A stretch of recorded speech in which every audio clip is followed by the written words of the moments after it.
This golfer is going to be chipping, and one of the keys to the chip is to feel like the golf shaft is an extension of the left arm, which means that it's set up right about now. The golf shaft would be on the red line.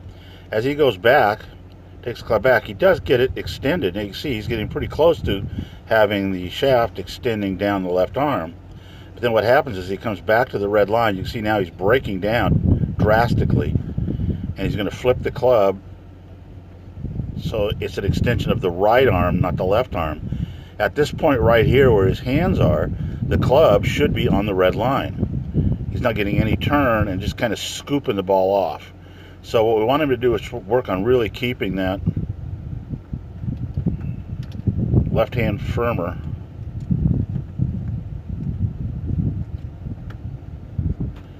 So he doesn't scoop the ball off the grass. Okay, let's take a look at the setup to begin with. You can see that it appears like he's facing a little bit towards the forward part of the golf ball. What we want to have is the left arm should be higher than the right arm. And you can see from this angle, even though it's face on, that the left arm is definitely lower than the right arm. That creates a little bit of a cut. You can also see that his spine and head are not straight on a line. What we'd like to see is the spine more on this line here, with the head also on that line. The big thing that happens though in this swing is that he fails to get his weight transferred onto the front side. The way you transfer your weight is not by swaying to the front side, but by pivoting around the front leg so that the weight shifts automatically. The weight comes off the right foot from the heel first and then just transfers onto the toe, and you'll never see the heel of the right foot going around backwards. So let's just watch what happens here. Going to go pretty slow. He's pretty relaxed. That's good. Pretty decent takeaway. Good width. See the width there in the takeaway? Let's just draw a circle just to show that width. Well, I didn't mean to do it there, but we'll start from here and kind of go to there. There's a nice even circle. What we'd like to see is the arms move along that circle so you get the width the same on both sides of the swing. Good wrist hinge there, pretty flat on the left wrist, coming down. Now notice he hasn't moved much to the front side at all. Look how short he is here on the follow through. Lost the width completely of his swing. And you can see that the right hip hasn't made any movement to the lead side. We want to see the right hip and right elbow move through together on the golf swing so that the right knee moves to the left knee. So let's see where he finishes. Does he ever, oh, see, he never gets that right knee moving into the left knee, and we don't see the rotation of the heel of the right foot to be straight up in the air. That right foot needs to be up like that, showing the spikes behind him. He's going to move on in, and it's a bad shot. You can even see if you look closely here, you're going to see a lot of contact with the ground early, scooping. If you look closely, we'll blow this up a little bit. You can see how the right hand is completely under the golf club. The left elbow is left the body and is pointing in the air. The left elbow needs to be pointing to the ground. So the arm here should look more along that way rather than that way. Okay? So there's some things to work on. Mechanically, he's pretty good. He's just moving some things in the wrong direction. One of the things we like to see here in the setup is a tilt away from the target of the upper body so that the shoulders would be tilted on an angle kind of like this, so that his spine would be tilted to the left in the picture, to his right from where he's standing. That puts him behind the ball and puts him in a more ideal position to strike down on the ball and through the ball. And you can see he's standing fairly upright, and the shoulders are pretty much level here. We need to work on that a little bit. Ball position doesn't look too bad, but I'd like to see his head a little bit more behind the ball. We're going to redraw in the power line based on where he's standing now, which is almost straight up and down.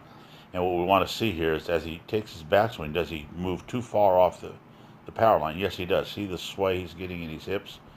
He needs to keep his hips pretty much where that power line is, because what we want to be able to do now from this point right here is drive this left hip to that power line. Let's see if he gets it there. And he doesn't. See how he's way behind with the hips. Not, he's getting there now. Not too bad. Pretty good swing. So what we really want to work on here is getting him into a position where he doesn't sway off the ball and tip over. This is what we call a little bit of a reverse pivot or a reverse C, where he's got a little bit of an angle going on like this. You see that? We want him to be in that power tilt, this line here, so he stays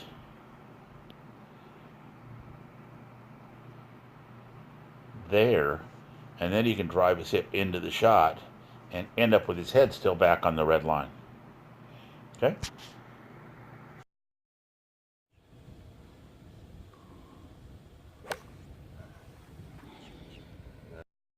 Okay, let's take a look at this golfer. He's a relatively new golfer, and he's struggling making solid contact with the ball, primarily because he's topping it, or on occasion will chunk it and hit it really fat. Got a couple of lines drawn in here. The blue line signifies the swing plane. The swing plane is created by the shaft of the golf club.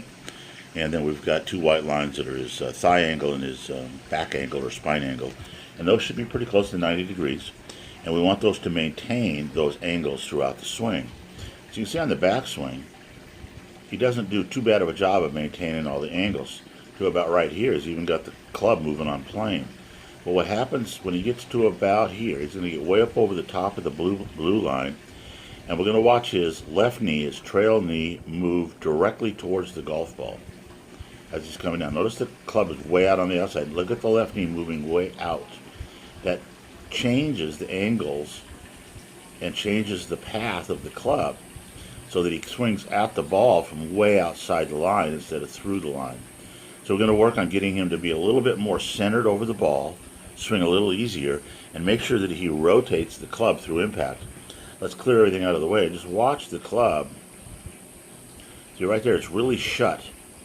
As he comes down, he's coming way over the top. You see that? He dives down. Now look how open right there the face of the club is. Right now, the club should still be back on this line. It shouldn't be open like that. Now let's watch as he comes into the impact position.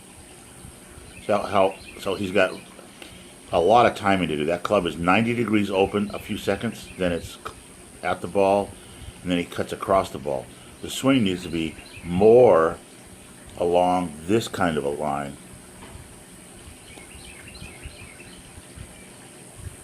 It needs to go kind of in to out and around, and you can see what he's doing is cutting right across that line. And this knee is moving out towards the ball. That knee needs to move directly to the right knee, and he should stay on his heel of this foot right there. Okay, with the golfer, we've put a line on his club shaft, which is swing plane, and a line from his top of his back over the top of his head, which is the upper part, obviously, of his stance. He's got what's called a natural or single plane swing. That means you got to stay pretty steady. What we're going to see is a fairly decent takeaway. Takes the club back under the line, and at about waist high, the club head is directly in line with the camera and his hands, so the club head is almost blocking his view. Comes up slightly above the plane, but does drop the club nicely into the slot. But watch what happens at about this point on. You'll see his head is raising above the white line. See that? So he's actually pulling up and away. What we want to see the golfer do, and I'm going to clear the lines out of the way, is to increase this angle on the downswing, not decrease it. And you can see what happens is the right knee straightens up, he pulls up out of the shot, he has completely decreased that angle rather than increased it. That's what we call about going down to the ball.